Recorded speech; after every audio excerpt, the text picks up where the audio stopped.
Ini adalah panti tertua di Indonesia karena berdiri sejak 1921 yang diawali oleh Kiai Al-Ma'un Ki Ahmad Dahlan.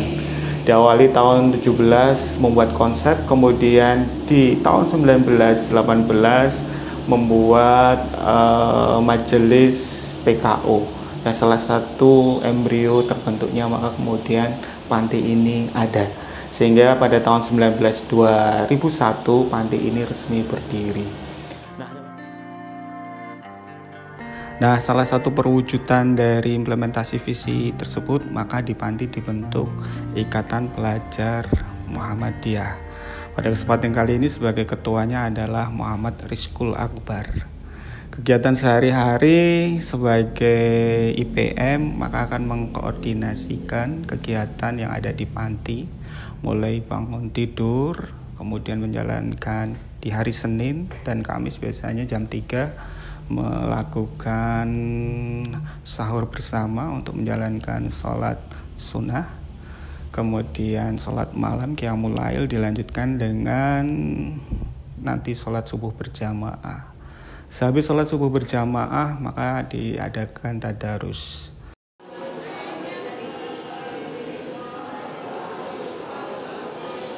Nah, seiring waktu juga maka kemudian kami terus melakukan pembenahan dan terus melakukan perbaikan secara terus-menerus.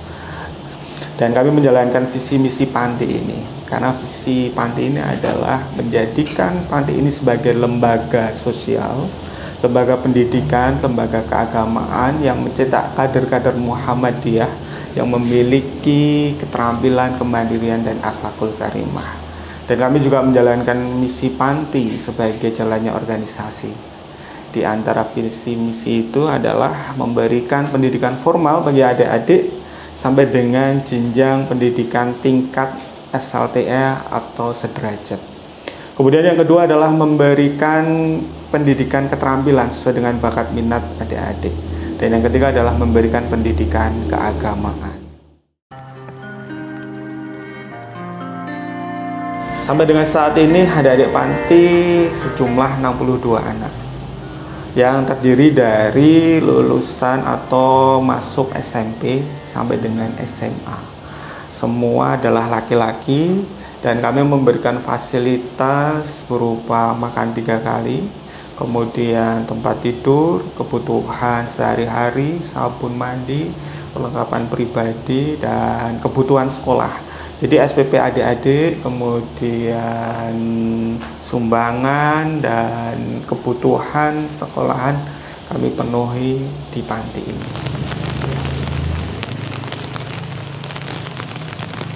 Kami berharap adanya panti ini bisa benar-benar sebagai panti yang menjadi panti rujukan.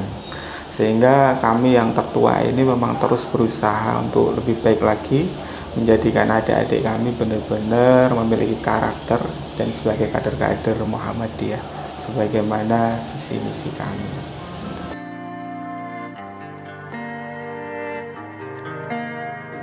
Sebagaimana yang diriwayatkan dalam sebuah riwayat hadis bahwa Rasulullah Shallallahu Alaihi Wasallam bersabda, "Ana wa kafilul yatim kahataini fil jannah." Jadi saya dan orang yang menyantuni anak yatim itu seperti begini. Jadi beliau menunjukkan dengan jari telunjuk dan jari tengah, kemudian agak melebarkan sedikit begini.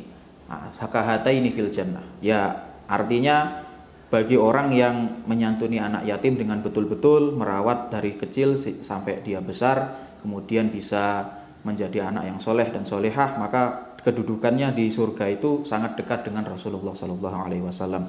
Dan juga tentu dari internal organisasi Muhammadiyah sendiri, surat Al-Ma'un itu begitu menginspirasi ya.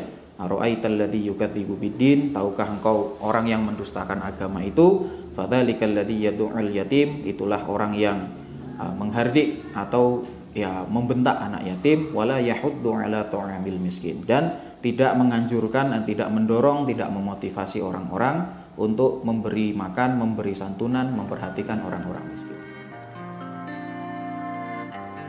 Selama saya di sini, yang mayoritas itu justru dari daerah Jawa Tengah.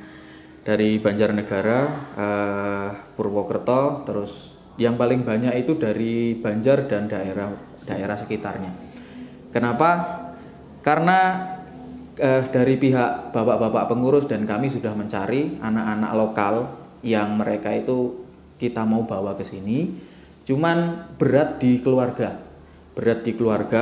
atau anaknya sendiri yang nggak mau. Mungkin karena faktor yang nggak tahu, malu atau apa dan lain sebagainya, jadi anaknya sendiri yang nggak mau. Nah, rata-rata untuk kasus yang di Jogja itu biasanya kita punya istilah anak asuh non asrama. Jadi secara sekolah atau secara finansial untuk pendidikan dibantu, cuman kepengasuhan tetap berada di lingkungan keluarga. Nah, yang tinggal di sini itu rata-rata justru dari luar daerah. Untuk sekarang yang dari Jogja itu cuman 4 orang, Mas, dari 65 anak. Jadi untuk kegiatan keagamaan kita konsepnya ya mirip-mirip boarding school, Mas. Jadi karena 24 jam tinggal di sini, jadi secara misalnya ibadah pribadi, sholat jamaah kita kontrol. Terus, nah di sini kan mereka hanya tinggal, dalam arti untuk sekolah kita tetap sekolahnya itu di luar lingkungan. Nah itu sekolahnya alhamdulillah hampir semuanya itu sekolah di sekolah Muhammadiyah, baik itu di SMP maupun di SMA, di SMK itu di lembaga punya organisasi kita sendiri. Nah untuk di dalamnya itu ada pembelajaran ba'da maghrib. Kenapa ba'da maghrib? Karena dari pagi sampai sore anak-anak itu sekolah. Jadi ba'da maghrib pelajarannya ada macam-macam. Fokusnya di kemampuan untuk membaca dan menulis Al-Quran, ya Iqra lah katakanlah begitu. Nah untuk yang sudah lanjut itu ada pelajaran tambahan seperti ada kemuhammadiyahan, ada tarikh, ada apa itu fikih ibadah dan lain sebagainya. Saya berharap semoga Panti Asuhan Yatim Pura Muhammadiyah ini semakin berkembang dan semakin maju dan selalu mendukung kami di sini untuk terus berkembang dan menjadi orang yang berguna dan bermanfaat untuk semua orang.